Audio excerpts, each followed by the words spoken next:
Stem and leaf plots. A stem and leaf plot is useful for showing the frequency of data elements in a dataset and how they're distributed. For small sets of data, this type of graph makes it easier to find trends. Stem and leaf plots are not as easy to create and analyze for large sets of data. The leading digit or digits of a number form the stem and are usually in the tens or hundreds place. The last digit of the number is listed horizontally, making up the leaf. They are organized vertically next to their stem. So here's our data set. 32, 3 will go here as the stem, and 2 is the leaf, shown here. All right, 34, we have 3 as our stem, which we already have, so we don't have to repeat it. But then we have the leaf of 4 listed there. Given this list of math test grades for Bobby, create a stem and leaf plot. First, we'll order the data set from least to greatest. So our lowest value is 42, and our highest value is 99. So we're going from 42 up to 99. Then we're going to line up the first digits of the data elements vertically, forming the stem. Each first digit should only be used once. So we have 1 4 here, so we put the 4. We have 2 numbers that begin with a 6, but we just put the 6 once down here, and so on. All right, then we're going to create a column outside of the plot and list the data items vertically, matching their first digit. So 42, we already have the 4 here, so we put the 2 as the leaf next to it. We have 2 67s, which means we have 6 7 and 6 7. 73 becomes 7 3, 7 8, 7 8, etc. You're going to write the last digits next to their corresponding stem to form the plot. Include all data items, even the repetitive ones, such as 67, 67, and 94, 94. Create a key from the first data item so you know whether the stem is in the hundredths or the tenths place. So you can see that here, 4 line 2 is going to be 42. So that's how we know that this is in the tenths place. Create a stem and leaf plot from these data points, test scores. The stem is the first digit, the tens digit, which goes on the left. The leaf is the second digit, the ones digit, which goes on the right. So the first step we're going to do is reorder the test scores from lowest to greatest. Let's find all of our stems. We have 3 here. So then we can put a 4, but you can see that there's no numbers that start with 4. So we're not going to have any leaves next to the 4. The next one is 6 here, 7, 8, and 9. So 7, 8, 9. Then we put all of the right digits. So 9 next to the 3, 3 next to the 6, and so on. Create a frequency table from this stem and leaf plot. The stem and leaf plot uniquely identifies each of the data items, while the frequency table shows the grouping of the data items. So for example, grades from 30 to 39, there's only 1. So we have 1 tally, so the frequency is 1. For 4, there's 0. For 5, there's 0. 6, we have a 63 as our score, so there's 1 score between 60 to 69. For 8, for example, there's 1, 2, 3, 4, 5, 6, 7, 8 scores that are between 80 to 89. So we have a frequency of 8. Create a stem and leaf plot from these data points. All right, so the first thing you're going to want to do is rearrange the data from least to greatest, but we're not going to do that here. We're just going to look. So 36 is our lowest number. So 3 is the stem, 6 is the leaf. Then we have 60 is our next number, 6, 0.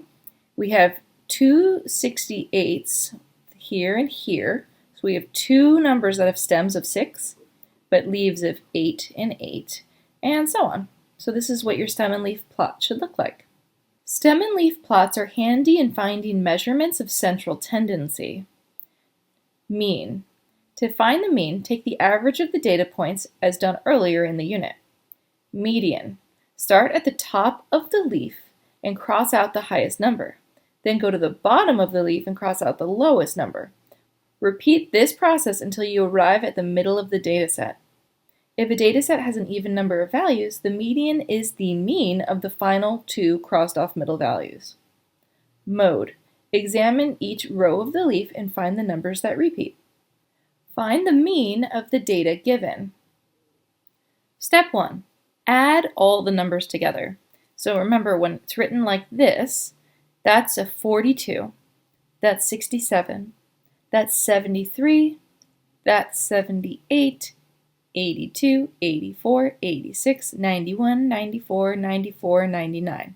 Add them all together and then divide that number by the number of values. So 1, 2, 3, 4, 5, 6, 7, 8, 9, 10, 11. Just count up the leaves to see how many numbers there are. The average, therefore, is 80.9. Find the median of the data given. The numbers are already in numerical order. So what you'll do is you'll cross off one of these numbers, 42, which is the lowest value, then cross off the highest value. Then go back, cross that one. Keep eliminating in order until you come down to one number. That is your median. If there are two numbers left, it just means that there's an even amount of data, and you'll just average those last two numbers together. But here, the median is 84. Find the mode of the data given. The mode is the data item that occurs most often. So what you're going to do is you're going to look through the leaves to see any repetition. So here, there's two 4s next to the same stem. So therefore, 94 happens twice in our data list. Therefore, that is the mode. For this stem and leaf plot, find the mean, median, and mode. To find the mean, we add up all of the numbers and divide by the number of numbers. So that's 75 plus 78 plus 80 plus 82, and so on. Then 1, 2, 3, 4, 5, 6, 7, 8, 9, 10. There are 10 total numbers, and our average is 88.2. To find the median, there's an even number of data items, so the median is going to be the average of the two middle items. So if we count, we knock off the lowest number and the highest number, then the second lowest, second highest, third lowest, third highest, fourth lowest, fourth highest, and we're left with two numbers, 84 and 90, and then we just take the average of them and we get 92 is the average. That is our median. The mode is 101 because you can see that there's two leaves next to this stem that are a 1. So that means there's 101 shows up twice. A stem and leaf plot can be used to make a histogram. The stem and leaf plot groups data into sets of 10. The scale increments of this histogram are also measured by increments of 10. The bars of the histogram are vertical, whereas the data in a stem and leaf plot are listed horizontally. So you can see that there's two numbers that are between 40 and 49. Right here, two leaves, so we have 2 on our vertical scale over here. 3 numbers are between 50 and 59, so we go up to 3, and so on. To make the histogram, visualize a rotation of the stem and leaf plot 90 degrees counterclockwise. The amount of digits after the stem will be the height of the bar in the histogram. So since there's 7 digits here, rotate it counterclockwise and you get 7 vertically here. However, a histogram can't be used to make a stem and leaf plot. The exact numbers in the dataset are not known from the histogram, just the amount of numbers that fit into each increment of the scale.